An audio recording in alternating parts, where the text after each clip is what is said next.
Good morning and happy Friday. This is Renee with Reset with Renee, and I'm glad you're here for the live or checking out this video later.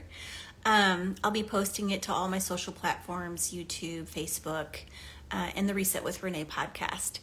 So I haven't recorded a podcast episode in a hot minute because I've been finishing up my psychedelic assisted therapy training, and I'm also currently in several coaching containers doing my own healing work. So I just haven't had the time, bandwidth, or energy to do this. So I've been percolating and thinking about what I wanted to share next. And so something I really wanted to share with you guys on the podcast is a little bit more about internal family systems, or IFS. So anyone who's been following me for a while knows that that is one of the main therapy modalities, although not the only one, that I use in my personal and professional work. So what I'd like to do is maybe a little bit of education blended in with a little bit of my backstory. As you all know, maybe, I specialize in helping folks with CPTSD. And what is CPTSD? It's complex post-traumatic stress disorder.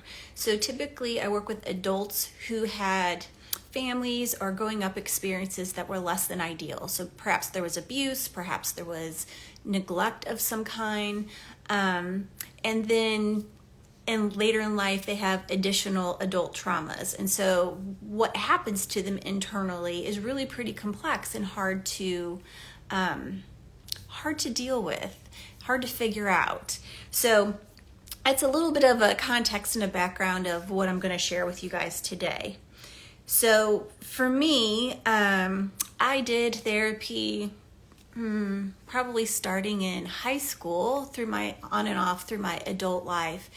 And then after I got my own education in the mental health field, I was really looking for models and therapies, modalities that resonated with me and that I thought would be helpful. And of course, I had a part of me that wanted to be the best therapist and have the best training. And so I was always looking for that. And so if you've ever gone to therapy and you feel like talk therapy was okay, but not really helpful, this might really resonate for you, because that was my experience. The folks that I work with were helpful, they were supportive, they validated, they informed, but I just didn't feel like I could get to a deeper level, and I had this sense inside of me that I needed something deeper. So fast forward to sometime around 2010, I went to a free training in St. Louis, my hometown, and it was about internal family systems, or IFS. And I mean, it was a free, I think it was a day, maybe a whole weekend, I don't know, 2 days, free training. And when I was in that training, I was just getting like full body chills. I'm like, this is what I've been looking for. So I looked into the training, I looked into getting my own personal IFS therapist. And so in 2010 and 2011, I completed level 1 and level 2 of IFS training. And so I'm gonna pause my story and just give you a little bit of information about the model. And so IFS, the goal of IFS is for each of us to reconnect inside with what the model calls self-energy. And self-energy is marked by 8 C words and 5 P words. I typically forget a few, so I'm just going to read these to you. All right. So the 8 C's of self-energy would be confidence, calm, creativity, clarity, curiosity, courage, compassion, and connectedness. Okay, and then the 5 P's of self-leadership would be patience, perspective, presence, playfulness, and persistence. So that is a space I would imagine most of us would like to be in more of the time than not. Given that we're human, we're not going to be there all the time. That's impossible. But we want to know times that we've felt that. We need to have a way of getting back to that place. And what prevents us from being in self-energy is what's called parts of us. And there's different kinds of parts. And so just to keep it kind of general, there's protective parts and there's exile parts. So this is when you're not in self-energy. exile parts are sometimes called younger wounded parts because they carry the wounding that we have experienced in our families, in our culture, in our schooling. And it can be a variety of things that happen that created an ouch, an injury, or a wound. And typically when someone is experiencing like an exile part, they really have a sense of being really hurt, like I hurt. And since we don't like to experience that, we have protective parts of us that have jobs, missions, agendas, strategies to make sure that that energy isn't touched. And so they can be proactive, which are managerial parts, or they can be reactive. So when your managerial parts can't get the job done, the next level of protective parts would be firefighter parts. And they're reactive, and usually looked down upon by ourselves and other people because they create a lot of chaos and mess. So we tend to like our manager parts, and a lot of people identify their personality from their manager parts. They like them so much. And so for CPTSD folks, part of recovery is like, let's see what was adaptive coping strategies and overburdened parts, and like peel that back a little bit to see who you really are. Like, what is your true personality underneath the trauma? And so protective parts have some energetic signatures. This is something that I've learned recently, and it's been super helpful. I use it with clients a lot. So protective parts, if you listen to your self-talk, you might say something like, I must, I have to, I won't, like, I won't, I can't. That's usually from helpless, fatigued, powerless part, I can't. And then I will destroy. And that's typically when people go into fight energy. So those protective part energetic signatures really travel closely with the 4S of your autonomic nervous system stress responses: fight, flight, freeze, and fawn. We could deep dive that all day, but I just wanted to mention that. So for me, kind of back to my story, like I said, level 1 and level 2, it's an extensive training. You can look it up on the IFS website if you want to learn more about what the training entails. But it was really huge. It was a huge investment of time, energy, and really a starting point for deeper personal work. So in that training, I got a lot of support for some of my exiles, and then I also got a lot of triggering too, which was really hard. And some of the exiles that I made contact with, my own, in that training, were buried so deep that I really couldn't get to helping them for another 10 years.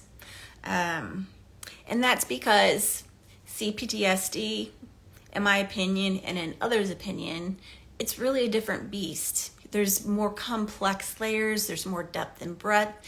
And so if you take IFS just kind of the protocol as it stands, there needs to be some tweaks for those of us who have CPTSD.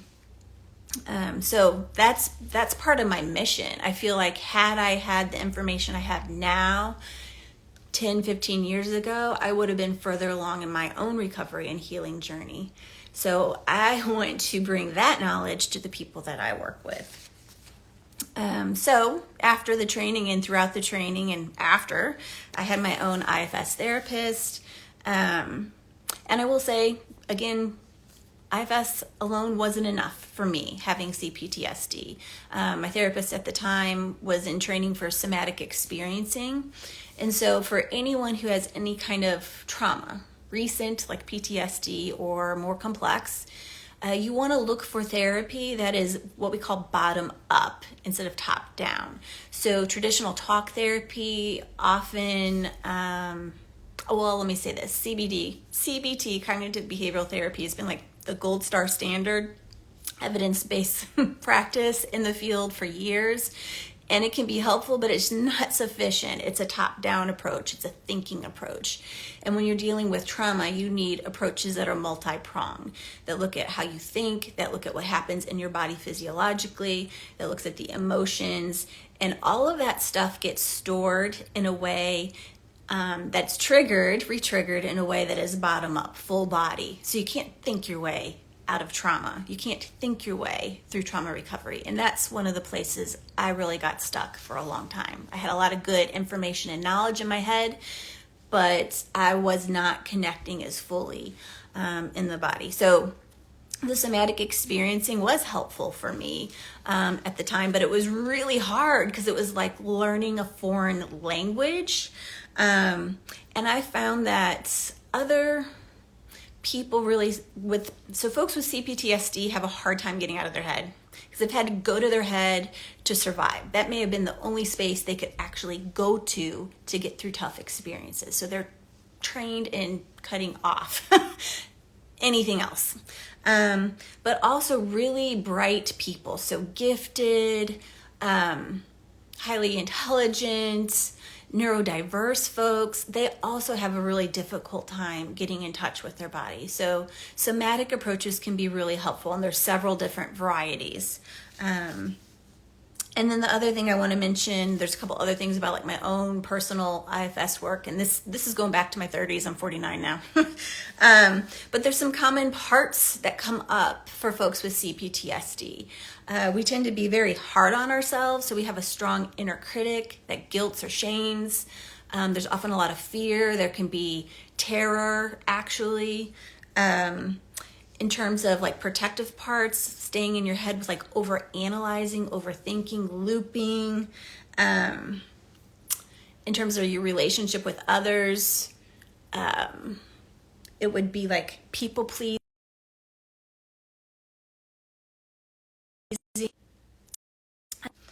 So just a lot of really deep, hard emotions that you're trying to cope as best as you can with adaptive strategies. But what happens is over time, for CPTSD survivors, they get burned out and they get tired. The strategies stop working as well. So that's been a struggle in my own personal work. And so I'm going to say a little bit more about that. But a couple things I wanted to share with you that my previous therapist said to me that was kind of profound.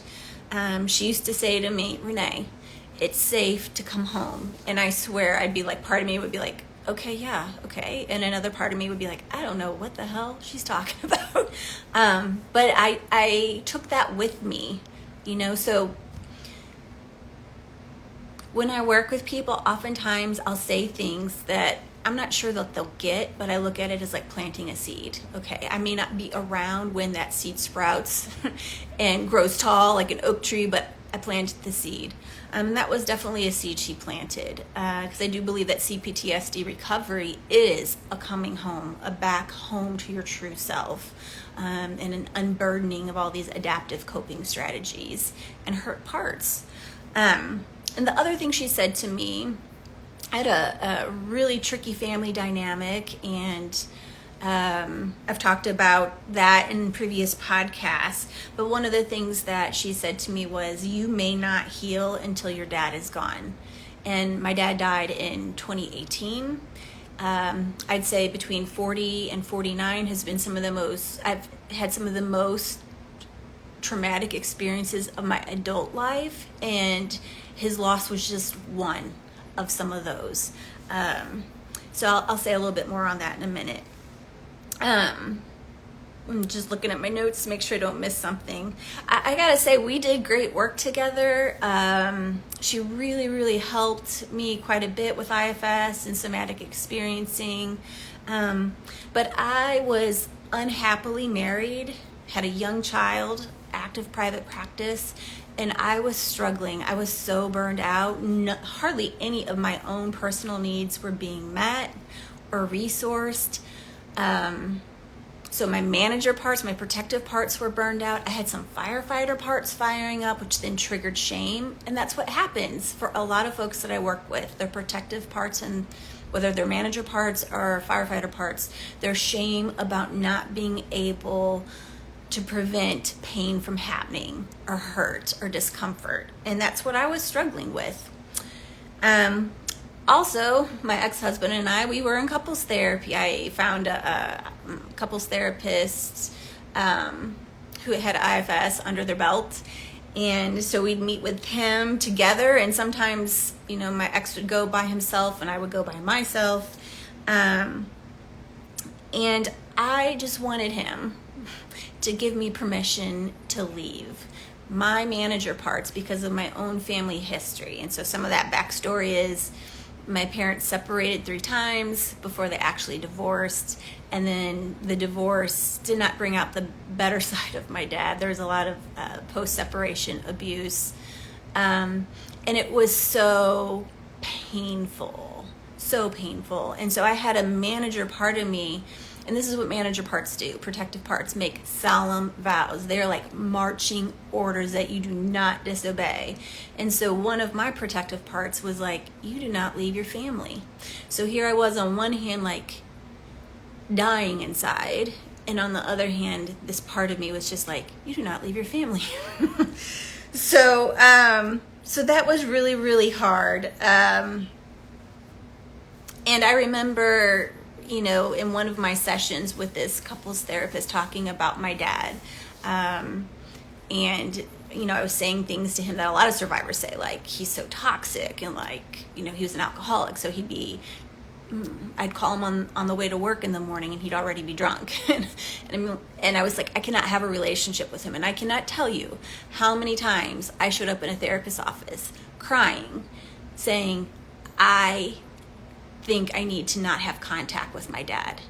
And there are so many folks out there who struggle with that decision about their adult parent. Is it healthier for me to have contact and work my way through the chaos and the mess and the hurt? Or is it healthier for me to break contact and have no contact or limited contact? And that couples therapist at the time, I think, was really trying to help me leave victimization, powerlessness, helplessness, and step into personal power, and from that place to set boundaries and standards. But at the time, it was like not penetrating. I'm like, dude, you don't get it. Like, there's no way to have a boundary, and he doesn't honor boundaries. I can't protect myself. Like, it's just, there's no winning this. And so that piece about no contact has been something that I've really processed over time. I have clients I support who have gone no contact, and I also think that there's potential to get beyond that place if there's enough support and resources in healing.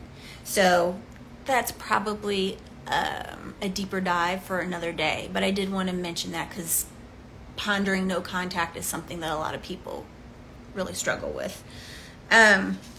So rock forward. I'm going to take a little drink break.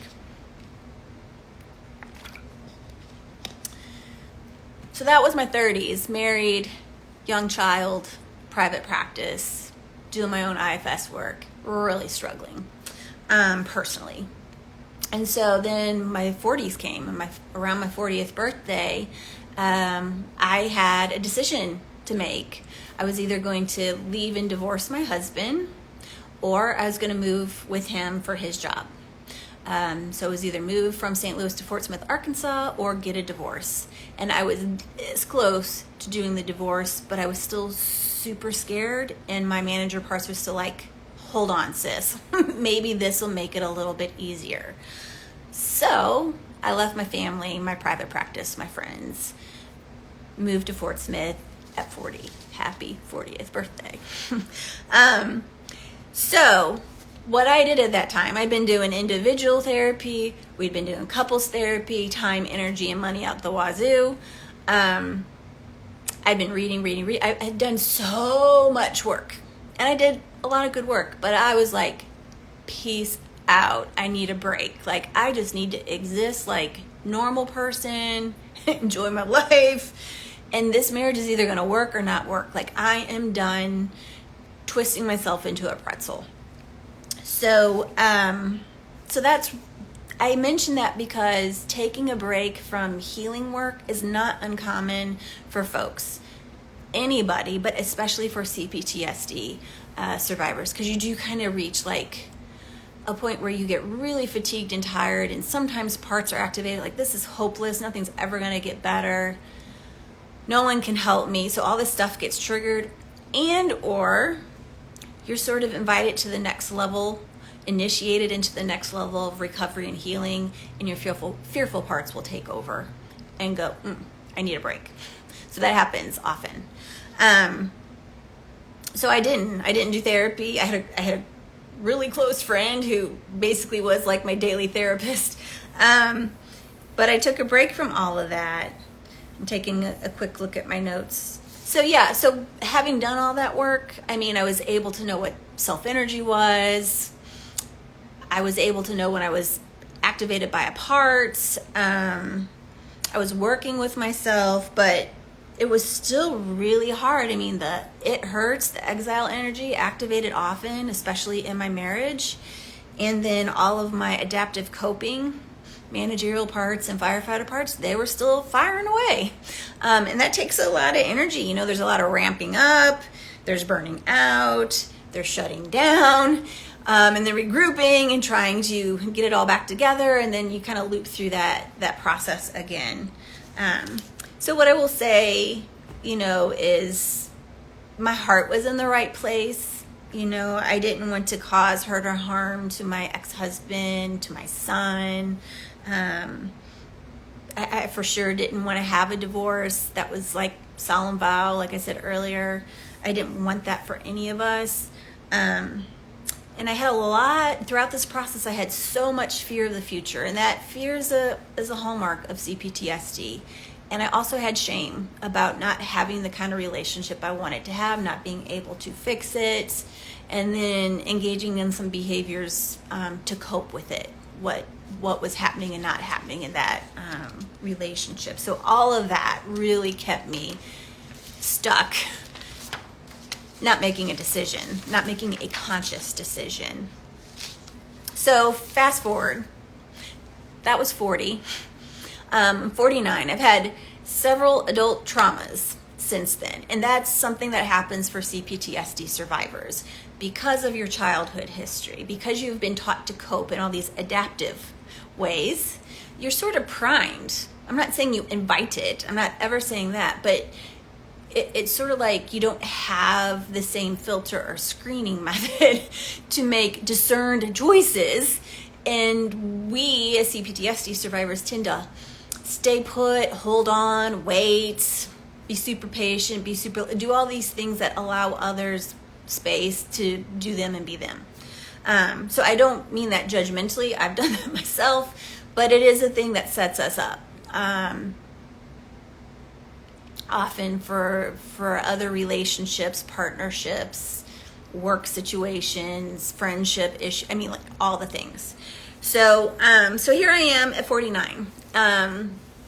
My dad did die. I've lost several friends. I had a couple friends die. I've had work abuse.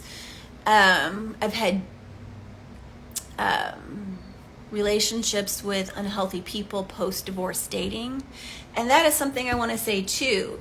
This could be for anybody, but again, CPTSD, it really applies. When you have not had your emotional needs met, you are starving, you are thirsty. And so when you go out to try to find a partner, to have a relationship, you're not coming from a place of wholeness, really. You know, there's a lot of wounding driving what happens. And so I've had a lot of scary relationships post-divorce, in my post-divorce dating journey.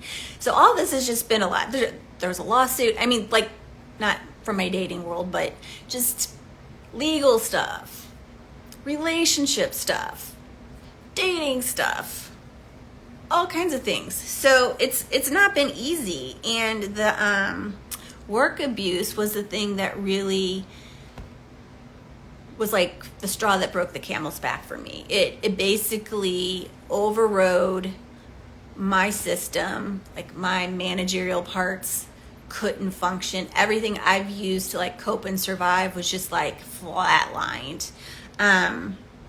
Just like a total collapse and burnout. And so, sidebar, polyvagal theory, if you've heard of it, we all have a vagus nerve, and it has to do with our parasympathetic and sympathetic states. So for me, what that was dorsal vagal shutdown. Like me and my couch bonded for several months. And I'd go to my own therapist who would say, no shame. Like, no shame. You have been sucking it up, holding it in.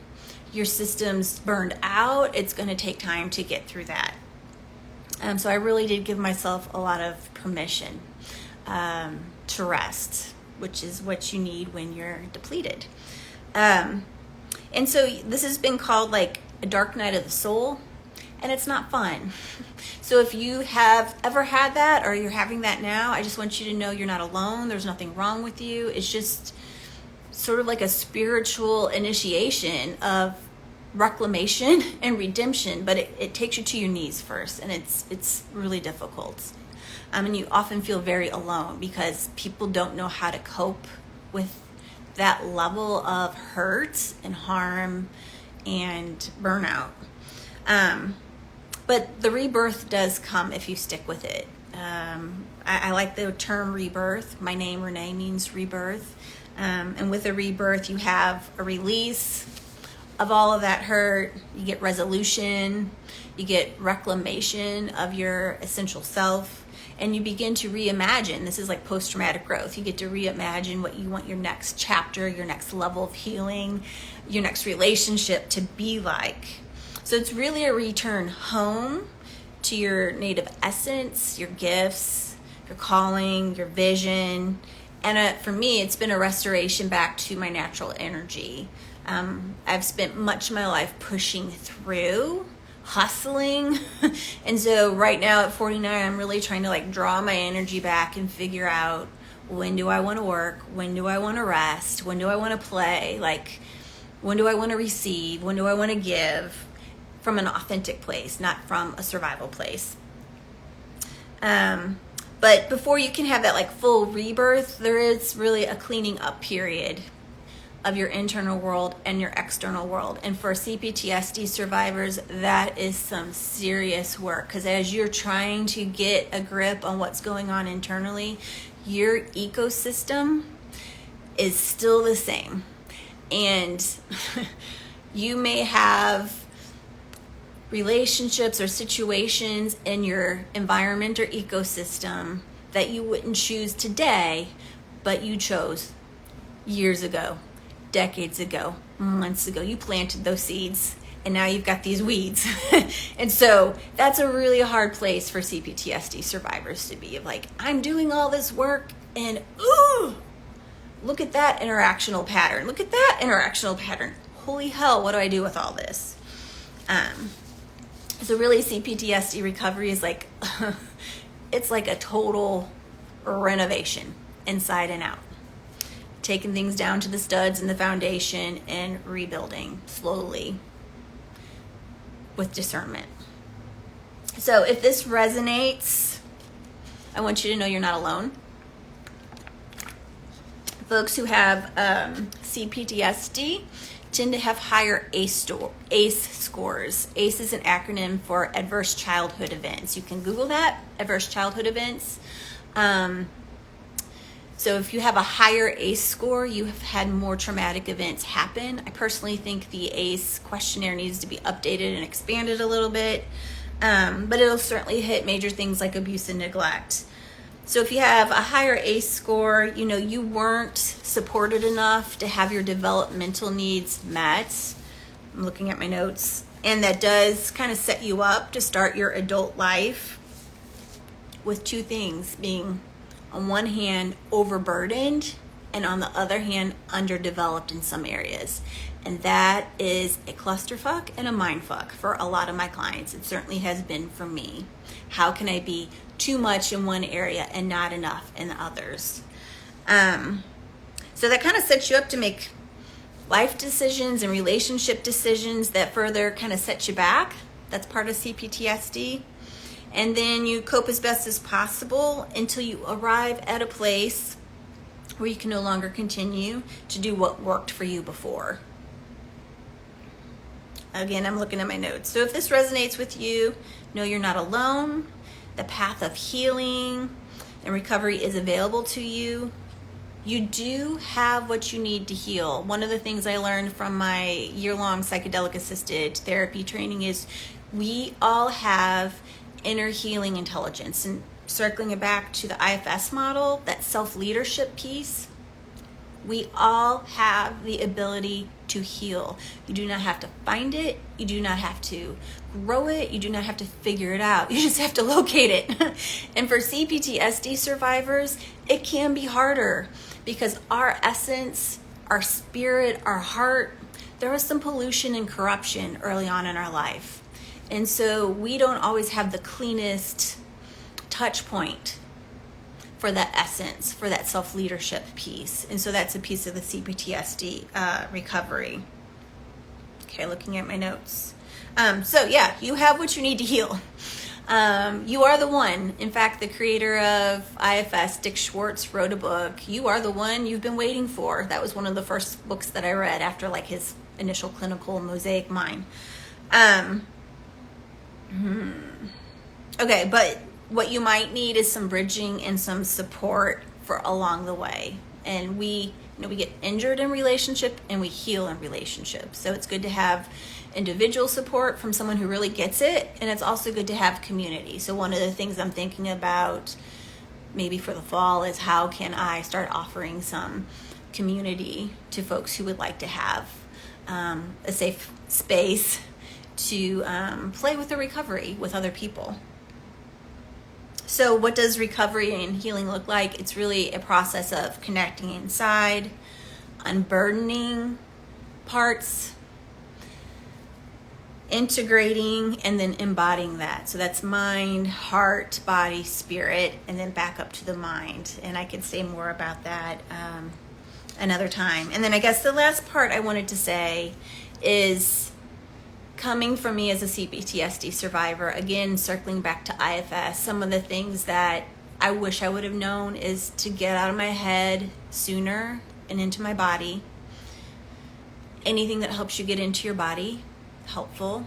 CPTSD survivors, trauma survivors, sometimes have difficulty getting into their body, sometimes have difficulty sitting with their thoughts because it's too overwhelming. If that happens to you, know that that is actually kind of predictable. And so what you want to do is titrate and take little baby steps towards that. And that's something that we could work towards.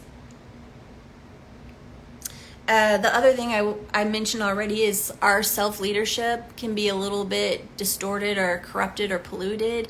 And then the other thing that I think CPTSD survivors really benefit from is a feeling of connection to something bigger than themselves. So that could be faith-based if that worked for you. Lots of folks have religious trauma, so I don't lead with that.